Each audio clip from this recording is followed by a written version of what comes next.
So in this video, I'm going to cover just a few little simple tips and tricks to use in Cura while doing large print projects. Let's go.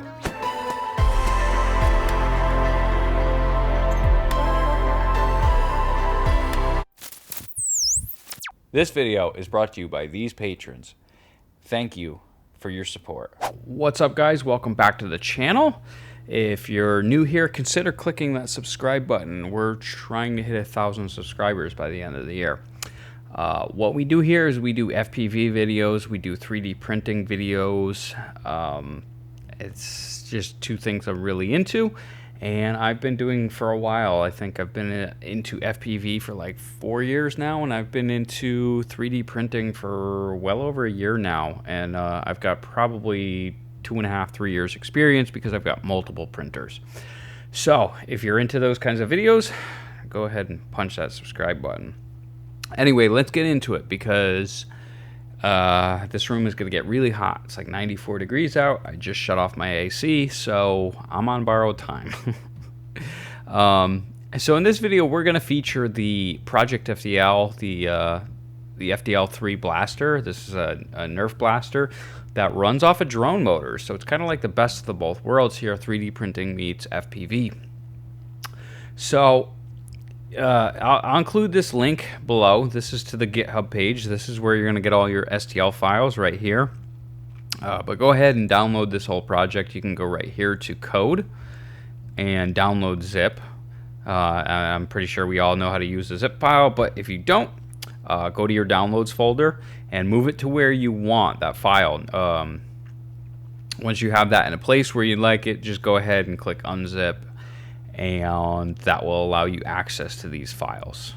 So it's broken down into flywheels, 40 nose, full nose, etc., etc. I'm not going to go into that. I have a whole build video or set of build videos. If you're interested, they're be right up over here in the right hand corner top of your screen. So once you get that file, head over to this page here. This is again off the ProjectFDL website, and I'll link to this directly. They built this so you can do two things.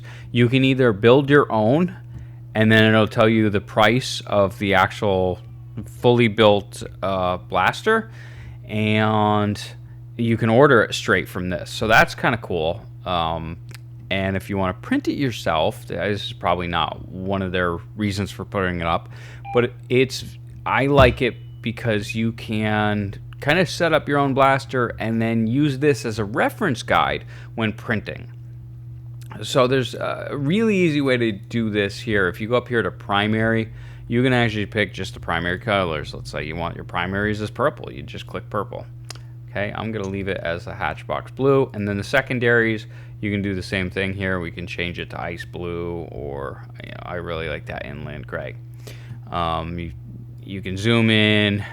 You can, if you hit the right mouse button, you can move this wherever you want and kind of zoom in. Or if you hit the left mouse button, you can kind of spin it around and take a look at it.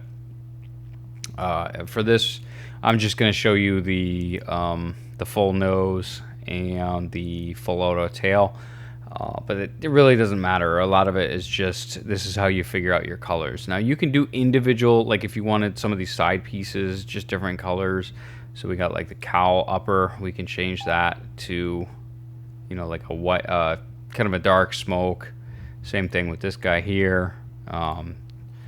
If you wanted to do the magwell, if you wanted to do that like in a black or whatever, all this stuff is completely customizable. And then you've got the names of each part over here. Same thing for the tail. So this is a good reference to use just for setting all that up. So now, as for the trick in Cura, go ahead and open up Cura and make sure your printer is set, and whatever your print width, PLA, etc., etc. I'm not going to cover all that in this particular video. Let me just show you this. So instead of doing piece by piece and going through, that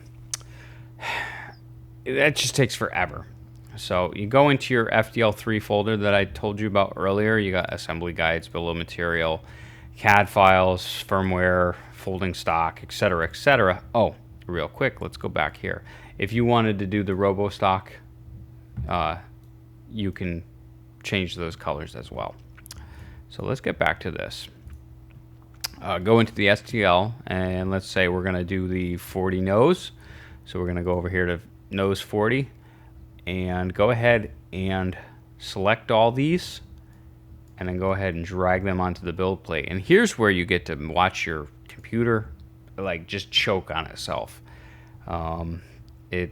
Most computers don't like this. This uses up a lot of memory. So as you can see, we've got all our parts here. Let me Cura is not happy right now. Well, my computer is not happy. If I did the entire blaster, it definitely isn't happy. But anyway, so you'll see we got everything on the build plate here and everything's in yellow. What I'll usually do now is, instead of just trying to figure out what to print and delete and all this stuff, I actually split it into 3 sides.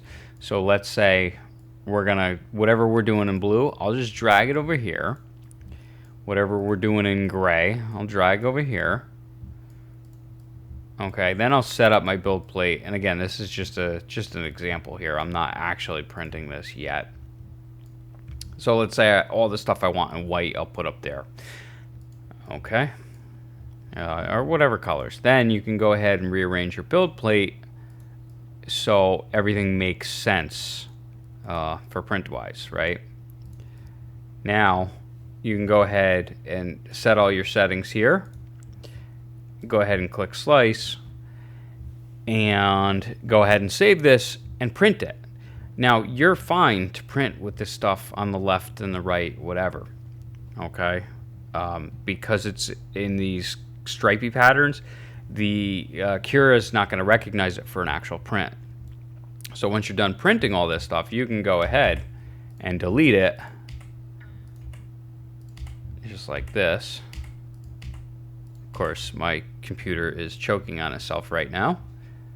As you can see, it's taking its sweet time trying to catch up. But anyway, you can delete all this once you're done with that print, or if you saved it to an SD card or whatever, you can bring that SD card back when you're done, and then move all these pieces back onto the build plate. And now change your colors, and now we're going to print whatever in gray.